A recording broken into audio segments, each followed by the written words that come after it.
നിങ്ങൾ ആലോചിച്ച് നോക്കൂ. നിങ്ങൾ ഒരു വചനം വിശുദ്ധ ഖുർആനിലെ സൂറത്ത് ഹദീദിലെ 23-ാമത്തെ വചനം പത്രം വായിച്ചപ്പോൾ മനസ്സിലേക്ക് പെട്ടെന്ന് വന്നു. അവിടെ നിന്ന് വായിക്കേണ്ടതാണ് ആ വചനം.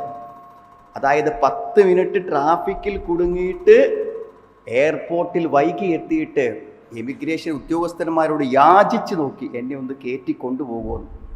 കയറ്റിക്കൊണ്ടുപോകാനുള്ള നിയമ തടസ്സങ്ങൾ പറഞ്ഞു. വിമാനത്തിൽ നിന്ന് ഒരാളൊഴികെ ബാക്കിയുള്ളവരെല്ലാം കത്തി അമർന്നപ്പോൾ അവർ മാത്രം രക്ഷപ്പെട്ടു. എന്തുകൊണ്ട്? വിമാനത്തിൽ കയറാൻ ഒരു ട്രാഫിക് തടസ്സമുണ്ടായി. അള്ളാഹു പറയുന്നുണ്ട്,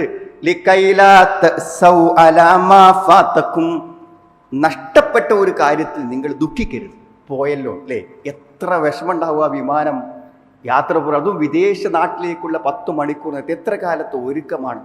ആ പെട്ടിയൊക്കെ പിടിച്ച് തിരിച്ചു പോണത് ആലോചിക്കുമ്പോൾ എത്ര ദുഃഖമുണ്ടാകും, എന്തൊക്കെ സ്വപ്നങ്ങൾ ഉണ്ടാകും, എന്തൊക്കെ കാത്തിരിപ്പുകൾ ഉണ്ടായിരിക്കും.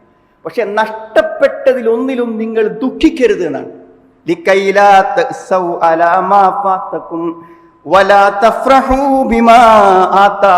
ഇനി കിട്ടി ജനിക്കും അല്ലേ, ഒരാൾക്ക് ജീവൻ കിട്ടിയല്ലോ, ഒരാൾക്ക് ജീവൻ കിട്ടി. നമുക്ക് നിങ്ങൾ മരണത്തിൻ്റെ എല്ലാ കാരണങ്ങളും നിറഞ്ഞു നിൽക്കുന്നതിൻ്റെ ഇടയിൽ നിന്ന് ഒരു ജീവൻ പുറത്തു കടന്നു. അങ്ങനെ കിട്ടിയാൽ വല്ലാതെ സന്തോഷിക്കേണ്ട. കാരണം നിന്റെ കഴിവ് കൊണ്ടല്ല നിനക്ക് കിട്ടുന്നത്, അത് അള്ളാഹു നിനക്ക് തരുന്ന ഒരു മഹത്തായ ഫദ്ല് മാത്രം. എന്തെങ്കിലും നേടിയിട്ടുണ്ടോ? അതൊന്നും നിന്റെ നേട്ടങ്ങളല്ല. എന്തെങ്കിലും നഷ്ടപ്പെട്ടിട്ടുണ്ടോ? നീ ആലോചിക്കേണ്ടത് എന്താണ്? ഇന്നദാലിക മക്തൂബുൻ ഫിൽ ലൗഹിൽ മഹ്ഫൂദ്. ലൗഹുൽ മഹ്ഫൂദ് എന്ന സുരക്ഷിത പലകത്തിൽ എഴുതി വെച്ച തീരുമാനങ്ങൾ ഭൂമിയിൽ അങ്ങനെ നടപ്പാകുകയാണ്.